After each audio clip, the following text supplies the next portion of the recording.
জি, এই যে কয়েকদিন আগে দেখলেন না বাংলাদেশে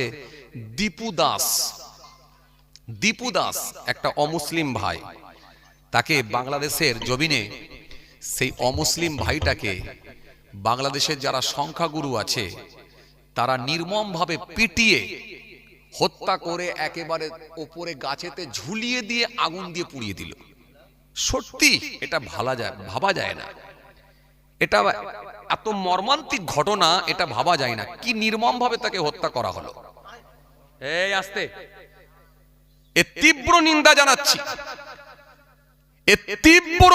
জানাচ্ছি, আমরা ধিক্কার জানাচ্ছি।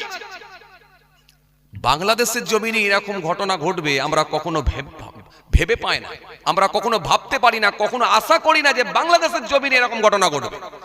কেন এটা ভারতের জমিনে ঘটে। আমরা বিভিন্ন স্টেট, বিভিন্ন রাজ্যের দিকে যদি তাকিয়ে দেখি, এই ভারতবর্ষের জমিনে প্রচুর মুসলমানকে হত্যা করা হয়েছে। আফরাজুল থেকে শুরু করে, তাবরেজ আনসারি থেকে শুরু করে, সানাউল্লাহ থেকে শুরু করে, একটা ছোট্ট বোন আসিফা থেকে শুরু করে, বিলকেস বানু থেকে শুরু করে, নির্মম ভাবে যাদের উপরে পাশবিক অত্যাচার চলেছে, নির্মম ভাবে যাদেরকে হত্যা করা হয়েছে, নির্মম ভাবে যাদেরকে পিটিয়ে পিটিয়ে মারা হয়েছে, এটা ভারতের জমিনে বিভিন্ন স্টেট, বিভিন্ন রাজ্য এবং তথা পশ্চিম বাংলা থেকে শুরু করে বিভিন্ন স্টেট, বিভিন্ন রাজ্যতে ঘটেছে। এগুলো আমাদের সামনে ভেসে ওঠে। কিন্তু আমরা জানি এই ভারতের জমিনে যখন এরকম ঘটনা ঘটে, ওই অপরাধী মানুষগুলোকে চিহ্নিত না করে ওই অপরাধীগুলোকে বরং আবার বীরত্বের সম্মান দেওয়া হয়, তাদের গলায় মালা পরিয়ে দেওয়া হয়, তাদেরকে বরণ করে নেওয়া হয়, তাদেরকে আবার যদি নিয়াতি যদি অল্প দিনের জন্য যদি জেলও হয় আবার তাদেরকে জামিন করিয়ে নেওয়া হয়। আমাদেরকে ভাবতে অবাক লাগে, এটা দেশের জন্য লজ্জা, 140 কোটি মানুষের জন্য লজ্জা। এই জন্য বাংলাদেশ সরকারের কাছে আমাদের অনুরোধ থাকবে, বাংলাদেশের সরকারের কাছে আমাদের আবেদন থাকবে, বাংলাদেশ সরকার এই অপরাধীগুলোকে চিহ্নিত করে, এই অপরাধীগুলোকে এক জায়গায় জমা করে এদেরকে দৃষ্টান্তমূলক শাস্তি দিতে হবে, যাতে করে ভারতের 140 কোটি মানুষ দেখতে চায় ওই আসামিগুলোকে চিহ্নিত করে বাংলাদেশ সরকার কি ব্যবস্থা নিয়েছে, বাংলাদেশের সরকার কি শাস্তি দিল, এটা ভারতের 130 কোটি মানুষ দেখতে চায়, 140 কোটি মানুষ দেখতে চায়। কারণ আমরা জোর গলায় বলতে পারবো যে ভারতবর্ষ অপরাধীগুলোকে ছেড়ে দেয়, তাদেরকে বীরত্ব সম্মান দেয়, তাদেরকে উঁচু উঁচু পদ দেওয়া হয়, তাদেরকে চাকরি দেওয়া হয়, তাদেরকে বড় মাপের তাদেরকে চাকরি দেওয়া হয় এবং তাদেরকে উঁচু পদের তাদেরকে আসনে বসিয়ে দেওয়া হয়, তাদেরকে নেতা মন্ত্রী বানিয়ে দেওয়া হয়। কিন্তু বাংলাদেশ সরকার ওই আসামিগুলোকে চিহ্নিত করে দৃষ্টান্তমূলক শাস্তি দিতে পেরেছে।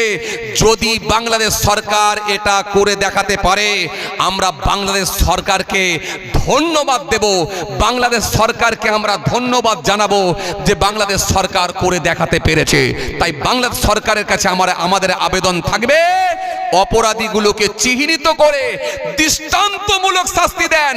কেন ওই দীপু দাস সে আমাদেরই এক ভাই, সে আমাদেরই এক ভাই, ধর্মটা আলাদা হতে পারে কিন্তু সে মানুষ, সে আমাদেরই একটা ভাই। এই ভাইকে যেমন তারা নির্মমভাবে হত্যা করেছে, এটা কখনো মেনে নেওয়া যায় না। আজকে মানবতা কোথায় গেল, আজকে শিষ্টাচার কোথায় গেল, আজকে মানবিকতা কোথায় গেল, সব যেন বিপন্ন হতে চলেছে। এজন্য বাংলাদেশ সরকার চিহ্নিত করে দৃষ্টান্তমূলক শাস্তি দিয়ে ভারতের মানুষগুলোকে দেখিয়ে দেন যে আমরা বাংলাদেশ সরকার, আমরা পারি। অত্যাচার যখন কেউ কারোর উপরে করে, নির্মম ভাবে যখন কেউ কাউকে হত্যা করে, তাদেরকে আমরা ফাঁসি দিয়ে ঝুলিয়ে দিতে পারি, এটা আমরা করে দেখাতে পারি। তাই বাংলাদেশ সরকার করে দেখাবেন, ভারতের মানুষগুলো দেখবে। কি কথা ঠিক কিনা ভুল বলে? অন্যায় কখনো মেনে নেওয়া যাবে না, অন্যায় কখনো মেনে নেওয়া যাবে না, যেই হোক। কিন্তু পাশাপাশি আমাদের আফসোস, আজকে ভারতের জমিনে আমরা দেখি নির্মম ভাবে যখন সংখ্যালঘুদের উপর অত্যাচার চলে। এই কয়েকদিন আগে আপনাদের জানা আছে বিহারের জমিনে, জি বিহারের জমিনে একজন আপনার কি বলে কাপড় বিক্রেতা, হাই রে হাই, তাকে পিটিয়ে পিটিয়ে মেরে ফেলা হলো। কিন্তু আফসোস লাগছে কোথায় জানেন? পাশের দেশে হয়েছে, এখানে আন্দোলন চলছে, অবশ্যই চলুক, আপত্তি নাই। কিন্তু বিহারে যে একটা মুসলমানকে নির্মমভাবে হত্যা করা হলো, কিন্তু কটা মানুষ আন্দোলন করেছে? আফসোস, সংখ্যালঘু যখন এখানে মরে কিছু মানুষ তাদের কোনো আওয়াজ থাকে না, তখন বোবা হয়ে যায়। জি, এখানের মানুষ তখন বোবা হয়ে যায়।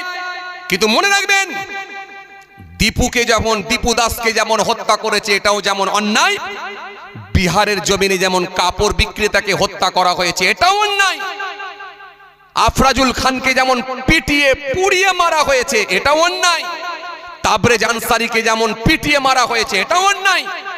এজন্য অন্যায়কে কখনো মেনে নেওয়া যায় না। এজন্য আমি একটা কথাই বলি, সমস্যাটা কোথায় জানেন?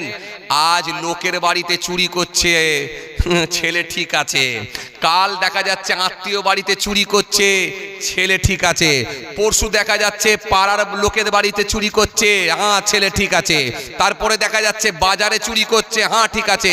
কিন্তু যেদিনে নিজের বাপের পকেট থেকে টাকা বের করে চুরি করবে সেদিনটা কেমন লাগবে? কথা মনে বুঝতে পারেন? হ্যাঁ, সংখ্যালঘুদেরকে যখন মারছে খুব ভালো লাগছে, কিন্তু যখন নিজেদেরকে মারবে তখন কেমন লাগবে? হ্যাঁ, এই জন্য মনে রাখবেন, অন্যায়কে কখনো সাপোর্ট করবেন না, সে সংখ্যালঘু হোক সংখ্যাগুরু হোক যেই হোক। অন্যায় অন্যায়, অপরাধ অপরাধ। এই অপরাধীগুলোকে চিহ্নিত করে যদি দৃষ্টান্তমূলক শাস্তি দেওয়া হয়, তাহলে মনে রাখবেন আগামী দিন থেকে মানুষের ভেতরে একটা ভয় ভীতি ঢুকবে। কথা ঠিক কিনা ভুল বলেন? কিন্তু আপনারা তো ছেড়ে দেন। বিলকিস বানুর অপরাধীগুলোকে আপনারা জামিন করে দিলেন, গলায় মালা পরিয়ে দিলেন। হ্যাঁ, আফরাজুল খানকে যা পিটিয়ে মারলো, পিটিয়ে পুড়িয়ে মারলো, তাকে আপনারা ছেড়ে দিলেন, উঁচু আসন উঁচু জায়গা করে দিলেন, গলায় ফুলের মালা পরিয়ে দিলেন। এগুলো বন্ধ করুন। অপরাধীর জন্য শাস্তির ব্যবস্থা করুন, তাহলে মানুষের ভেতরে ভয়ভীতি ঢুকবে। কোনো জাত দেখবেন না, কোনো দল দেখবেন না, জাত দেখবেন না, ধর্ম দেখবেন না। অপরাধী, অন্যায়। এই অন্যায়টাকে কখনো মেনে নেওয়া যাবে না। যদি আমরা এই রকম ভাবে আওয়াজ তুলতে পারি, সমাজে অপরাধীর সংখ্যা কমবে। কথা ঠিক কিনা ভুল বলেন? যাক ভাইরা আমার, বন্ধুরা আমার, সাথী মহব্বতের ভাইরা, কোন ইউটিউবার ছেড়েছে এটা?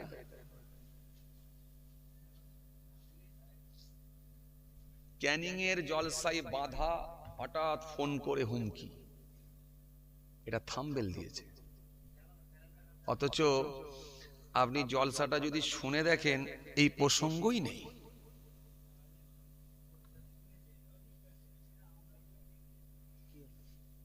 না, ও আলাদা কথা। সমস্যা বুঝতে পারছেন? এই ইউটিউব বন্ধ করে দিতে হবে। আমরা কয়েকজনই ইউটিউব দিই, নাহলে অনেক হুজুর বন্ধ করে দিয়েছে। মানে এই যে দেখেন, লোকে দেখলে কি বলবে বলেন? যে নেতা মন্ত্রীর ছবি দিয়ে, কারোর মাথা ফাটিয়ে দিয়ে, কপালে রক্ত ফক্ত দিয়ে ছেড়েছে। অথচ এই প্রসঙ্গই বলিনি। ক্যানিং এর জলসায় বাধা, হঠাৎ ফোনে হুমকি। বুঝতে পারছেন? ওই জন্য মনে করছি ইউটিউব বন্ধ করে দেবো, টোটাল আর জলসাই দেবো না। একেবারে যেগুলো খুব পরিচিত, ফোনে যারা আমাদেরকে বলবে, তাদের হাতে গোনা কয়েকজনকে যারা ফোন নম্বর দিয়ে রাখবে তাদেরকেই দেবো। এলাকায় গেলে বলবো চলে আসেন। বাকি টোটাল ওই উটকো ইউটিউবার আর দেবো না। যেখানে যাচ্ছি সেখানে তুলছে। এর আগেও আমি একটা দেখলাম, সেও উল্টো থাম্বনেল দিয়েছে। মানুষের কাছে এগুলো মেসেজগুলো গেলে কি বলবে বলেন তো? যাক, ওই জন্য আমি মনে করছি ইউটিউব বন্ধ করে দেবো দিয়ে, আর যেগুলো খুব পরিচিত, যারা ঠিকঠাক ভাবে তোলে, ঠিকঠাক ভাবে ছাড়ে এবং সিস্টেমেটিক যারা ছাড়ে, আমাদের সঙ্গে যারা মোটামুটি অ্যাডজাস্ট করে চলে, ব্যাস ওই হাতে গোনা কতগুলোকে দেবো। ওরা ফোন নম্বর ওদের নিয়ে রাখবো, এলাকায় গেলে চলে আসবে, ঠিক আছে। বাকি আর টোটাল বন্ধ। ওই জন্য অনেক হুজুর দেখবেন আর ইউটিউব করতে দেয় না। অনেক সমস্যা। এমন থাম্বনেল তৈরি করছে, এমন কাটিং করে ছাড়ছে, কেটে মাঝখান থেকে ঠিক ছেড়ে, ব্যাস আর একজন হুজুরের সঙ্গে আর একজন হুজুরের নিয়ে একসঙ্গে দিয়ে থাম্বনেল তৈরি করে ছেড়ে দিল, দিয়ে ব্যাস ও দু হুজুরের মধ্যে লেগে গেল ঝগড়া। অথচ দেখা যাচ্ছে প্রসঙ্গটা আলাদা ছিল, প্রসঙ্গটা আলাদা রেখে একটা কোনো বিষয় নিয়ে বলছিল, কিন্তু আর একজনের প্রসঙ্গ সেটাও আলাদা ছিল, কিন্তু মাঝখান থেকে কেটে দুটো হুজুরের বক্তৃতাকে একসঙ্গে ছেড়ে দিয়ে দুজনের ছবি মেরে দিয়ে বলছে, দুজনের ছবি লাগিয়ে দিয়ে বলছে দেখো না অমুক হুজুর আমুককে কেমন দিল। খুব সমস্যা, খুব সমস্যা। যাক, আল্লাহ হেফাজত করেন।